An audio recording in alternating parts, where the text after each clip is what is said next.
A PPA really is a contract between a buyer and a seller. We don't put fuel in the tariff. The regulator has to approve the PPA. Welcome to this edition of the Energy Post podcast, where the big conversations on energy in Africa happen. This is where we talk about progress of our economies and the power, but we go also behind the power. This week, we are going to focus on a topic that really matters to you, the consumer of Kenya. We're going to talk about cost of energy and how it comes about. My name is Frank David Ochieng, and I work for KenGen. And I'm here with my colleague. My name is Judith Mbogo, and welcome to the Energy Post podcast. The views and discussions in this show are mainly for the guests and the host and may not necessarily reflect the views of KenGen. The discussions that we have here may be forward-looking at times, but they are only for discussions and information purposes only. And joining us here today is one of the best of the country's power purchase agreement experts, Patricia Mbugua. Welcome to the Energy Post podcast. How about you introduce yourself? Thank you so much, Judith and Frank, for having me on set. My name is Patricia Mbugua. I'm a financial analysis officer in the Power Purchase Division in KenGen. My background is finance. I have a bachelor's degree in financial engineering from JKUAT. Have a master's in oil and gas with renewable energy management. And I'm also a certified expert in renewable energy and climate finance from Frankfurt Business School. I want to know, who is Patricia? Where did you grow up? How was it growing up? Patricia is born and raised in Nairobi. So I was born in Githurai, and then we moved. Yes, we moved around. So I was raised in Juja, then Kasarani, and then now finally Thika. So that's part. And she's always loved numbers. I think in a parallel universe, I'll still do the same thing I'm doing now. I just love math. So how was it growing up in the city? I loved it. Unfortunately, it became a bit too much just because with the city, there are some vices kids can pick up on. So when I got to class 7, I was shipped to Nyeri at my grandma's to just study there for a while. And then I came back. No, I actually stayed because I went to Bishop Gatsimu in Karatina. And then that's when I came back to JKUAT. Okay. So at what age did you go to Central? To Central? Class 4. Class 4, yeah. So what was life like back in the village, having made that shift from the city to the village? The shift was quite drastic, in my opinion, just because I wasn't used to I think that lifestyle, so to speak. I was used to the easier, fast-moving Nairobi lifestyle. In the rural, it's a bit slow.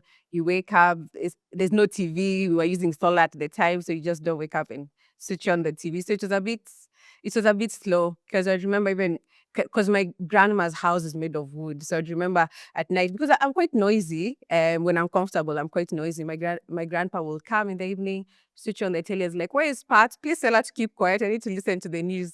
So yeah, it was a drastic change. So how are your grandparents like? Are they very strict, disciplined, or easy? My grandpa, the late, he was quite strict because he was a teacher by profession. So he really made sure that we are always studying. He was very focused on the grades we were getting. My grandma, on the other hand, was a bit more liberal. She was a bit, I think, more lenient in comparison to my grandpa. So yeah. So but I think they all molded to what I am now. So they contributed quite a bit. Okay. So are you doing Christmas in the village or in the city? I would love to do it in the village, but I found myself doing it in town. All right. Yeah. So Judy, we're getting into power purchase agreements. Correct. Do you want to take the first question? Absolutely. Now, the idea of this podcast is just to explain to everyone in layman's language. Okay. So what is power purchase? We hear about this word PPAs, right, left, center. But simplified, what would you explain power purchase agreement as? In layman's term, I think I'll just say a PPA really is a contract between a buyer and a seller, in our case, KenGen, and the off-taker, where there are predetermined terms in the PPA that guides the operation of the project, such as the term of the term of the PPA, the pricing, the operation procedures. So ideally, it's what guides the operation of a project, and it's a contract signed between the buyer and the seller. All right. So how many parties are involved in coming up with a PPA? Give us a bit of background how that process happens. When we talk about a PPA, we talk about two parties, all right? So we talk about the known parties, who are the buyer or the generator, the off-taker, or the seller is the generator. However, this PPA has more parties. And the reason I say this, it's because for the regulator has to approve the PPA, okay? So as much as we will give the PPA, initial PPA to the regulator, he might say, go back and revise, or, okay, this is fine. So in hindsight, then, the regulator also is a stakeholder to it. He may not be a party per se, but is a stakeholder. Financial as well is a stakeholder to the PPA, because then the financial is looking from this PPA, and the project and financing, will the party be able to pay back the debts? Does this PPA secure long-term revenues? So then a financial also becomes a stakeholder to the PPA.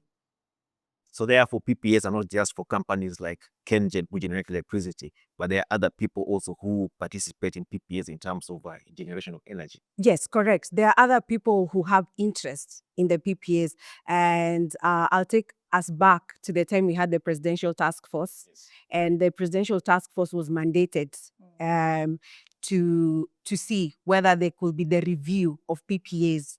The biggest hurdle they faced was that PPAs are back to back with other contracts, like the financials. Well, we could renegotiate between us and KPLC, but the financial is like, no, I give you the monies or the funds for this project based on this PPA. So then if you go back and renegotiate, then there'll be recourse. And that's not where we want to go. So yes, there are other parties to the PPA. So let's get down to what really are the components of a power purchase agreement. And we've been hearing of terms like energy and capacity. What are those? All right. So PPAs, we have two types of PPAs. So we have the capacity PPAs and the energy PPAs. And it's really simple, really. So with the capacity-based PPAs, this is where you're paid for availability. And the reason you're paid for availability is so that you can get the funds for the investment and FOM. So here what we are looking at is your, as long as your power plant is available, then you're paid the capacity payments so that you're able to pay back the investor for the investment as well as the FOM. So these are the costs you incur whether or not you run the power plant, all right? So that's why the capacity PPAs exist. And how we go about it to determine. FOM. FOM, okay. So FOM is the fixed operation and maintenance cost. These are the costs like salaries, like ourselves, we are paid, right? So even if we have a breakdown of our power plant, we are still going to get paid, right? So that is fixed. And such costs contribute to the FOM, fixed operation and maintenance cost. So that therefore is the myth we always get. People say that once the power plant is available, then you must pay for it just because it's available. But what you're telling us is because there are costs that investors put into place to ensure the power plant is available. Correct. And therefore they must be recouped. Exactly. Like we had said earlier, the financiers are a stakeholder to the PPA. For them to agree to give you the money, they saw that in the PPA you will be able, and capacity charges are one of those ways that you will pay them back their money. So now we have the capacity-based PPA where you're paid on availability. And then someone will ask, then how do you decide this is capacity-based or this is energy-based? Maybe before you go there, now talk about the energy. Yes. Okay, right. So for the energy-based PPAs, this is where you're paid on the net electrical outputs, on what you have delivered, all right? So you're paid only when you deliver. So whenever you're dispatched, that is billed and you're paid on that. So that is the difference between the capacity and the energy. So that is like when you're driving a car, you hire a car and then you'll be paying every day on car hire basis. Maybe it's a small saloon car. You'll be charged 3,000 shillings per day. Yes. So that is the capacity charge. Exactly. And when you decide to put fuel on it, Yes. now that is the energy charge. You put fat. All right. So we're saying Yeah. in one, say for example, PPA for one power plant, you can sign both capacity and energy. Yes. Absolutely. So now take us through that. Why would you choose capacity and energy on a power plant? Okay. Let me just clarify what Judith has mentioned. Yes, for a capacity-based PPA, well, you're paid on availability, that is on the capacity charge. Anything else that you dispatch now, over and above now being available, now that is you're paid on energy basis. All right. So then how do we decide this is going to be capacity, this is going to be energy? Really, it comes down to the dispatchable modes. So the ones that are dispatchable, they become capacity. These are our geothermals, hydros, because the ones with the dams, because we store water, the thermals, all right? And then for the energy are the non-dispatchable modes. These are the variable renewable energies, the solars, the winds, the run of the rivers, okay? So those become energy, and the dispatchable modes become capacity. Maybe So break farm and unfarm. down to Ajiku. Because to Ajiku, all energy generated is dispatchable. So when you say dispatchable, what do you mean? Okay, so what do I mean dispatchable? Dispatchable here is influenced with whether the source of power is farm. All right? So we have farm sources of power and non-farm sources of power. And I'll start with non-farm because it's easier. Non-farm, we are looking at solar. If a cloud is passing, the solar drops, right? If the wind is not blowing, the turbines are not rotating. So that's non-farm. So just because of that, then that becomes non-dispatchable. You can't depend on it fully. It cannot be your base load, all right? So those ones become energy. And then now for going back to the capacity, which are the dispatchable power plants, based on the farm sources, these are plants that can be called upon anytime. They form like our base load. So say, for example, a wind generating unit is down. What are we going to call to come and fill in the gap that the deficit is probably geothermal, because it's a farm, it's a dispatchable. So ideally, that's what we mean. Okay. And sometime in future, we'll be able to make the wind and the solars also dispatchable using batteries. Yes. Yeah. So there's been public discussion about take or pay versus take and pay. Yeah. I think I'm learning new words here myself today. So perhaps you can explain to us what is all this about. Really, take and pay is capacity. This is where whether you take or you don't, you pay. So that's take or pay. And then take and pay is where you pay for what you take. And this is the best way to think about it. Because then I don't want to ask my own questions, but if someone was to ask, why take or take and pay? Okay. Take or pay because the buyer is paying whether they take or not. It's because the demand risk lies with the buyer. All right. So we've moved the demand risk to the buyer. However, for take and pay, we move the demand risk to the seller or the generator in this sense. So that's the difference really between take or pay and take and pay. And does this affect the electricity pricing at in any way? Yes. Both do. Both do. And the reason is this. For the take or pay, the consumer is going to pay for the availability of that power. You know, for knowing that whenever they switch on that switch, the power is going to be there. So you're paying for availability. That's the take or pay. But take and pay, you're paying only for what you consume. But here's the catch. When you move the demand risk to the generator, that uncertainty has to be costed, okay? So because for us to come up at a tariff, we're taking up the demand risk. We have to cost it.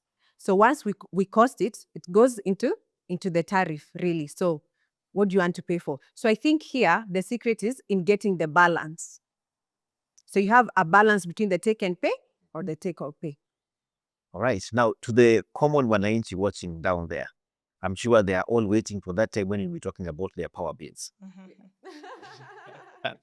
And when they receive their power bills, those who do the prepaid mostly, they get a whole list of things that they are paying They've for, broken down. and then they see the amount now token. So there are things they see: forex, fuel costs, Yeah. warma, and all those kind of things. Can you just tell us some of them, what they mean?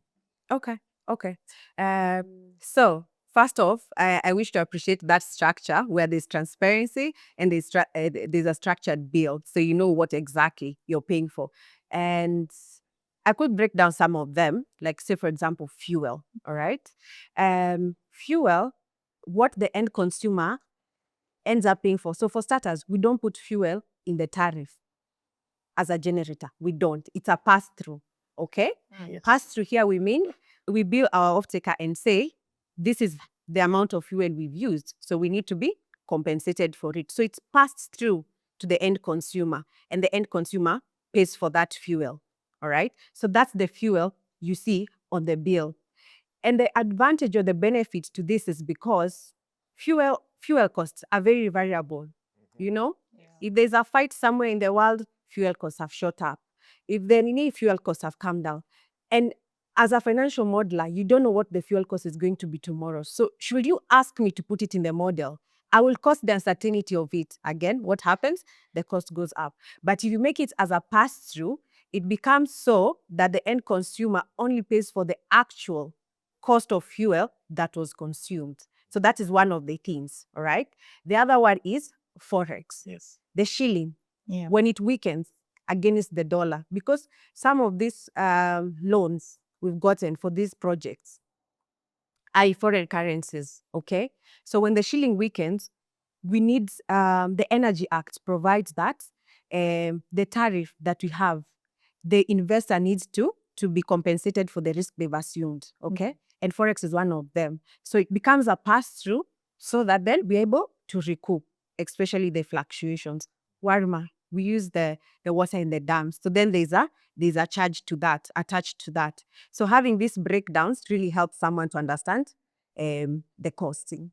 Okay. Now, I'm sure again, Wanjiku would be asking, but it seems there are only two people here discussing: the generator, who is the owner of the business, and the off-taker. What prevents them from doing bills that will be favoring them to make profits and not benefit the consumer? There are several safeguards. I'll start with the first one.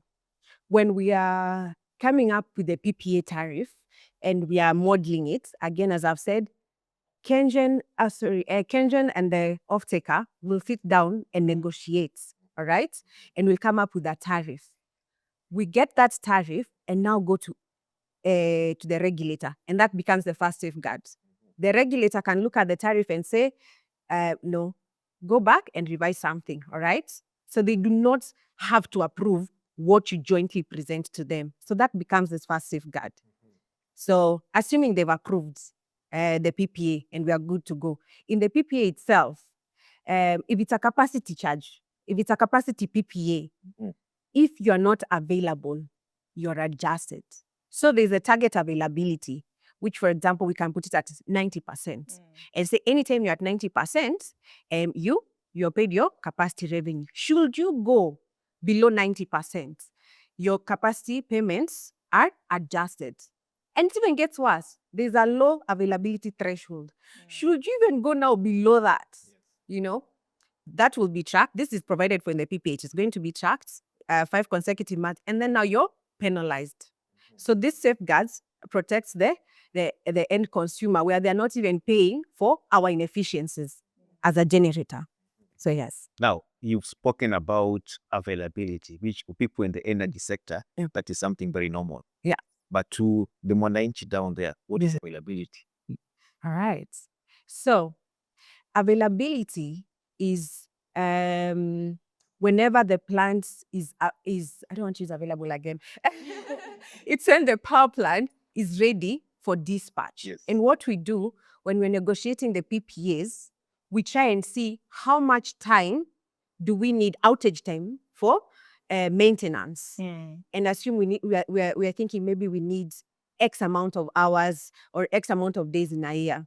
and then we do the maths and see, we could be ready 90% of the time. And then the 10% that is left, it's for operation and maintenance whenever we are out. All right. So now that 90% where we are ready to be dispatched, we always have the contracted capacity ready for dispatch. Now that becomes availability of the power plant. Okay. Let me ask, as you were explaining, something came to my mind. So this availability, percentage availability, does it actually depend on the mode that you're generating, or it's just as long as if you're doing wind, if you're doing solar, if you're doing hydro, if you're doing geothermal, as long as you give us 90% availability? That's a good question. So I'll put it, I'm going to answer it in two ways. One, the availability is mostly in the capacities, okay? So you're going to find it in the geothermals and in the hydros. So that one we remove the winds and the solars. That one is load factor, something different, okay? So now we have availabilities of the geothermal and the hydros. Correct. This now is dependent on the mode. It's also dependent on the turbines themselves, or rather the project itself. How do I put it? The plant itself. Okay. So for example, with like our hydros, they are a bit aged. All right. So you'll find their availability is a bit lower than our newer geothermal. Then again, it depends with what you negotiate with the off-taker. All our geothermals don't have the same availability. All right. So some have a higher availability than others. So what would cause a plant to be out at any one given time? Let's say in a financial year, what are these factors that would lead a power plant not to be available? All right. So the biggest thing that could lead a power plant to be unavailable is a breakdown. So a power plant has broken down, and a procurement process, all right? So it may take some time to probably get the spares, all right? So this whole time the power plant is out, and this is unplanned, okay? Remember we are given provision for planned maintenance. So this unplanned, it's an unplanned breakdown, the power plant is out, so that means we are not available. All right. So it therefore means we have two ways. Either it is planned out, Yes. but also unplanned, which are the breakdowns. Correct. All right. So for an ordinary Kenyan listening into our podcast today, why should they really care about PPAs? They should, very much so. Because the way our PPAs are structured today will determine the reliability and affordability of electricity in the future. All right? Because, the Energy Act provides for what goes into a tariff. It provides that we need to attract capital, the investor needs to be compensated, financial integrity, what have you. The Energy Act provides for that. All right? But whatever goes into that ought to mirror what is provided for, so that then the reliability and the affordability of electricity, which concerns the end consumer, is able to be achieved. Okay. In just one sentence, Okay. can you give us a misconception about PPAs? What people usually maybe say they think PPAs is about or is not? One misconception. PPAs guarantee profits. Don't they? No, they don't. See, it's a misconception, because you cannot look at profits without looking at the operation of the power plant. You can sign the best PPA. However, if the power plant is not achieving the operational performances that are provided for the PPA, you're getting penalties and adjusted every so often. You're not sticking to your O&M that you gave in the PPA. Well, the profits are not guaranteed. Yes. Okay. All right. Thank you very much. I think we're coming to the end of this conversation. It's been really exciting having you here, Patricia. If you would have one word to say to Kenyans as your parting shot, what would it be? Kenyans should care about PPAs, as I said earlier. It's because the way we structure our PPAs today determines the reliability and affordability of electricity in the future. Thank you. So I think in short, Power purchase agreements may sound very technical, but as it has been simplified here today by Patricia, these are basically contracts that ensure electricity projects are financed, built, and operated sustainably. So yes, the power purchase agreements are there to protect both the investors, the generators like KenGen, and also you, the consumer, so that we can ensure that we are doing business in the most ethical and economically viable means. This has been the Energy Post podcast, where this kind of conversations take place. We invite you to watch this episode, put your comments down there, like, share, and invite other guests to also come and be part of these discussions. Looking forward to doing this again next week. This is the Energy Post podcast.